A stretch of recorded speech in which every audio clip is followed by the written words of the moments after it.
সারা রোজার মাস আমি গাড়ি চালাইলাম, কিন্তু মালিককে 1 টাকাও দিতে পারলাম না।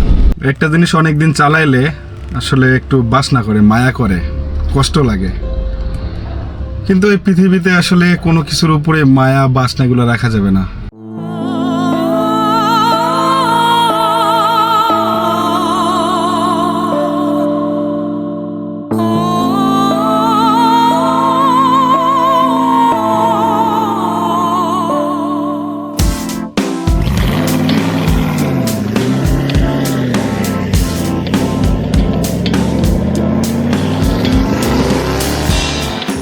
হ্যালো ভিউয়ার্স, আসসালামু আলাইকুম, সবাইকে ঈদ মোবারক। তো আজকে যাচ্ছি হচ্ছে এখন গাড়িটা দিয়ে আসতে মালিকের কাছে। তো যদিও এই ব্লগটা আমার জন্য একটু কষ্টের, তারপরেও কিছু করার নেই, আল্লাহ যা রাখছে কপালে সেটাই হবে। আর পাঠা উবারের যে অবস্থা, তাতে আসলে খুব ভালো একটা দিনকাল যাচ্ছে, সেটাও বলা যাবে না। তো গাড়িটা দিতে যাচ্ছি, চলেন আপনাদের সাথে পুরো এক্সপিরিয়েন্স শেয়ার করব গাড়ি দিয়ে আসা পর্যন্ত যত কাহিনী হয় সবগুলোই। তো সাথে থাকতে হবে।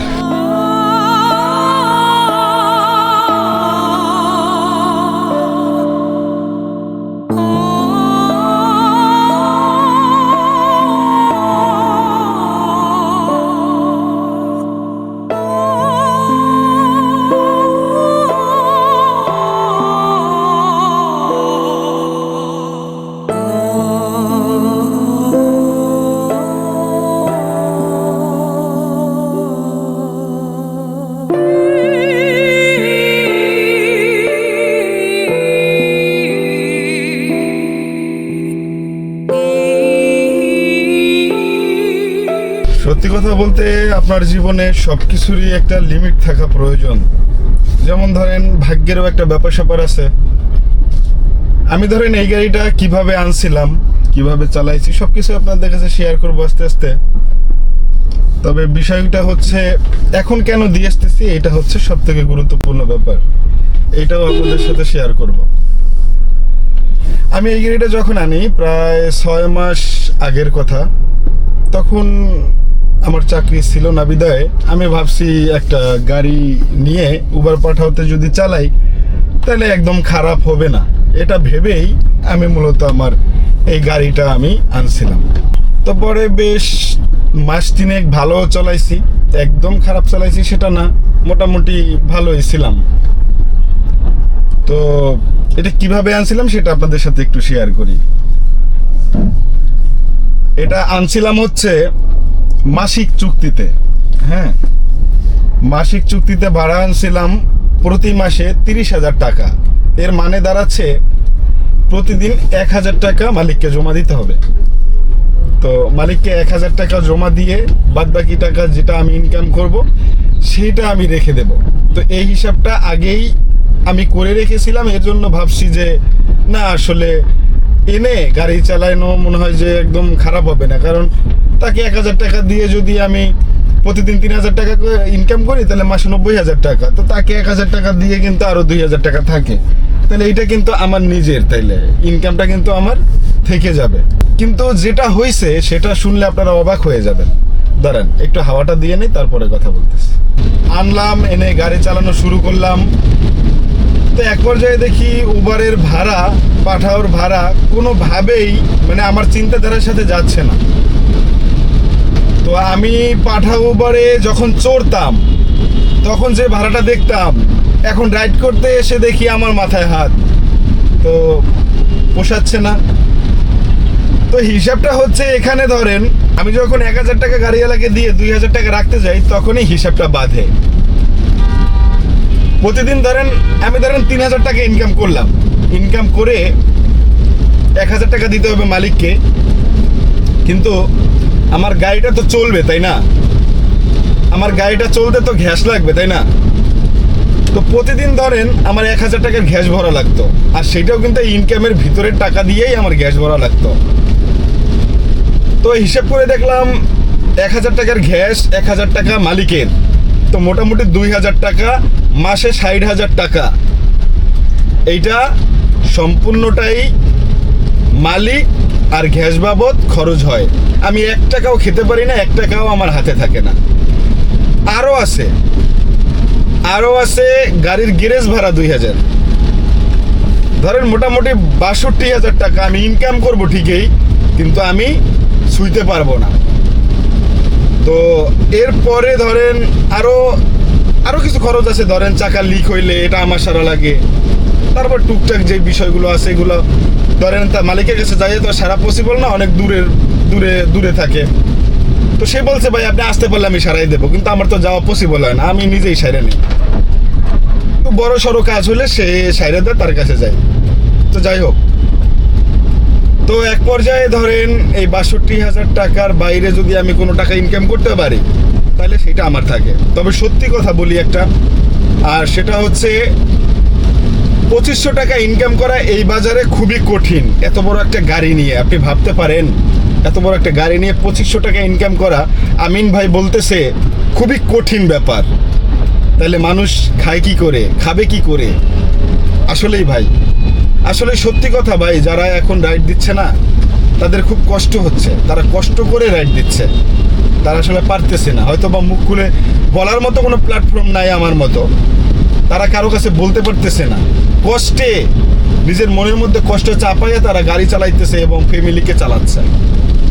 সত্যি কথা, হয়তো আপনারা আমার ভিডিওটা দেখতে পাচ্ছেন কারণ আমার ভালো কিছু সাবস্ক্রাইবার আছে, ভালো কিছু ভিউয়ার আছে, এদের সুবলতে আপনারা দেখতে পাচ্ছেন, কিন্তু তাদের তো আর কেউ নাই তাদেরকে শোনার মতো। ভাই একজন ভিক্ষুককে তাদের গল্প শোনার মতো আপনি সময় দেবেন না, সুতরাং একজন রাইডার তার গল্প কিংবা তার কষ্ট শোনার মতো সময় আপনার থাকবে না।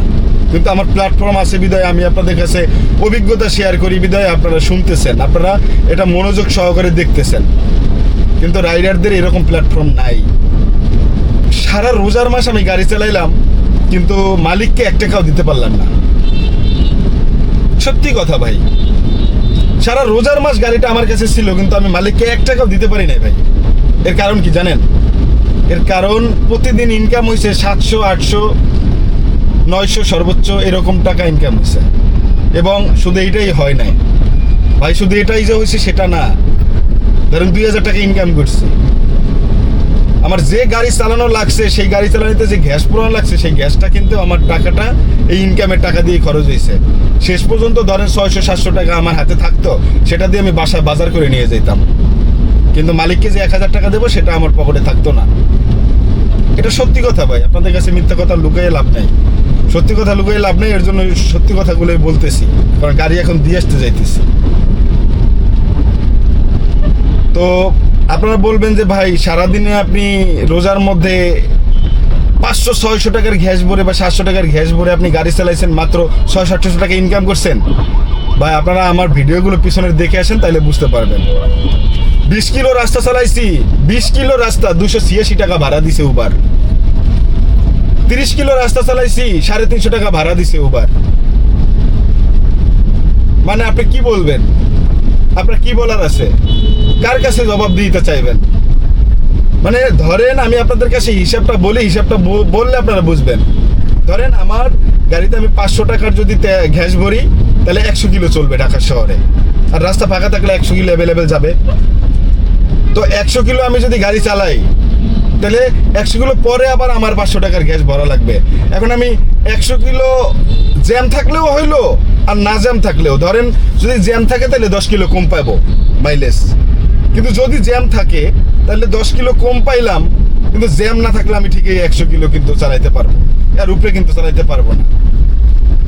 তাহলে এখন ব্যাপার হচ্ছে, রাস্তা যতই ফাঁকা থাকুক আর যতই উবার ভাড়া কম দেখ, আমার কিন্তু ঠিকই গ্যাস ভরা লাগবে, গ্যাস ভরে কিন্তু গাড়ি চালানো লাগবে। তাইলে এখানে কি দাঁড়াইলো? আমি গাড়ি চালাচ্ছি, আমি যে টাকা ইনকাম করতেছি গাড়ি চালাইয়া শুধু সেই টাকা দিয়ে আমি গ্যাস ভরতেছি, আর বাদ বাকি যে টাকা থাকে ওই টাকা দিয়ে আমি ফ্যামিলির বাজার করতেছি, তো গাড়ির ভাড়াটা আমি দিতে পারতেছি না। তাই পুরো রোজার মাসটা আমি ১ টাকাও গাড়ির মালিককে দিতে পারি না।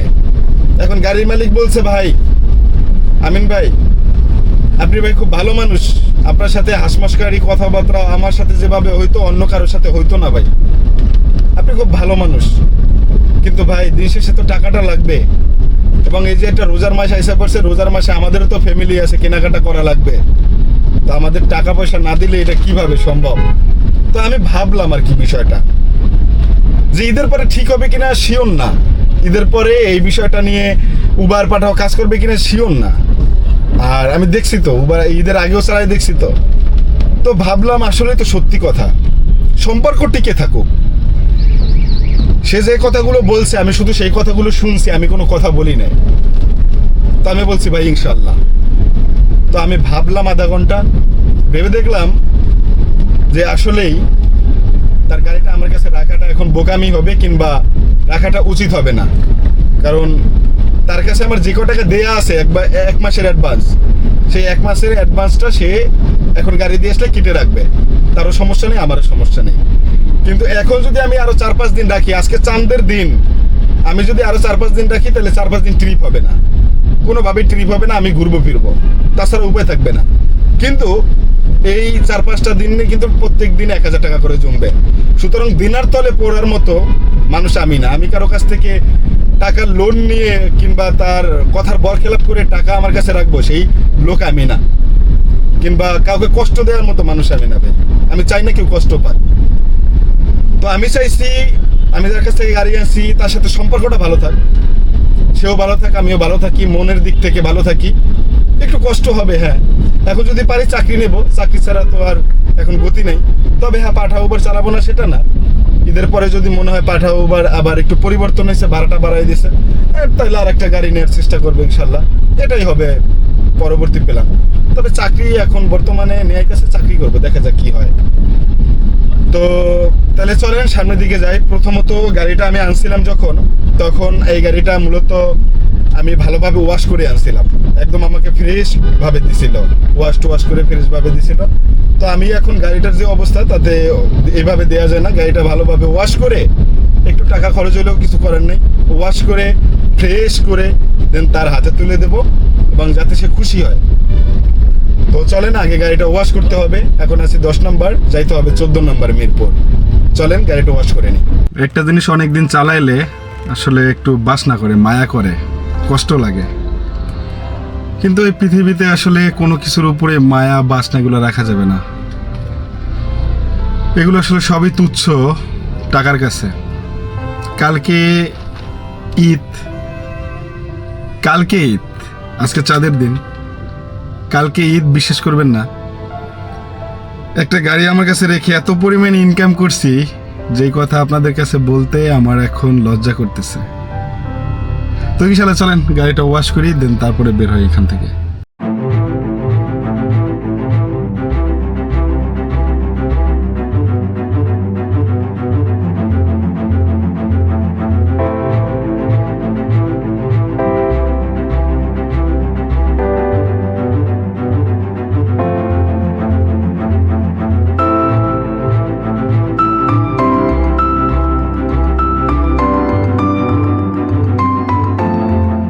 এতক্ষণ কথা হয়েছে তার সাথে, তো কথাবার্তা বলার পরে ভাবলাম দিয়েই যাই গাড়িটা। কারণ গাড়ি আমার কাছে রাখলে আসলে দেনা হইতে হবে অনেক, 4-5 দিন ঈদের গাড়ি চালাইতে পারবো না।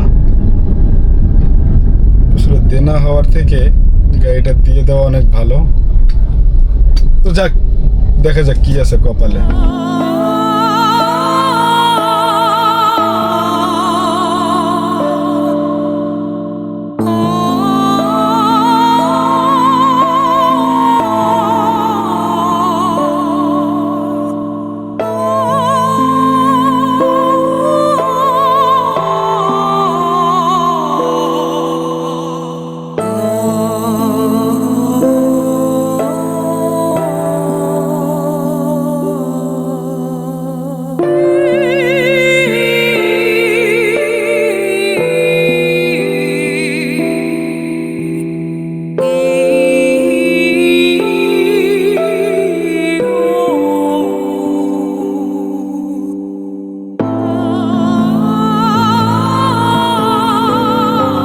বারবার আমাকে গাড়িটা দিতে চাইছে, জামিন ভাই গাড়িটা নিয়ে যান, চালান, আল্লাহ ভরসা। তো আমি আসলে ভাবলাম এত কষ্ট করে, এত পরিশ্রম করে পাঠা উবার চালাই, কিন্তু দেনাই হচ্ছে দিন দিন। তো হয়তো বা ডিসিশন নেওয়ার সময় আসছে, তাই আজকে এখন দিয়েই যাচ্ছি। তো এটা ভেবে দিয়ে যাই এবং দিয়ে আসি। মেন কথা হচ্ছে পাঠা উবার যে চালাবো না সেটা না, যদি পাঠা উবার পরিবেশ দেখি ভালো হয়েছে কিংবা কোনো সময় ওই রকম পরিবেশ তৈরি হয়েছে তখন তাইলে আমি চালাবো।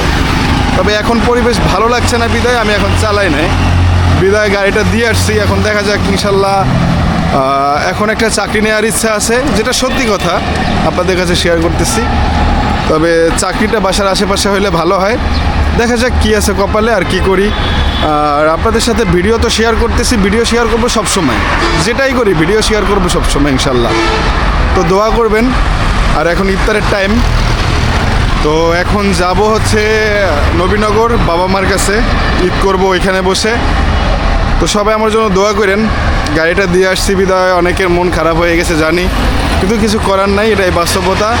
এবং ভালো থাকার জন্য অনেক কিছুই করতে হয়, জীবন পরিবর্তনের জন্য অনেক কিছুই করতে হয়, অনেক ডিসিশন নিতে হয়। আল্লাহ রাব্বুল আলামিন যা লেখছে কপালে সেটাই হবে। সবাই ভালো থাকবেন। আসসালামু আলাইকুম।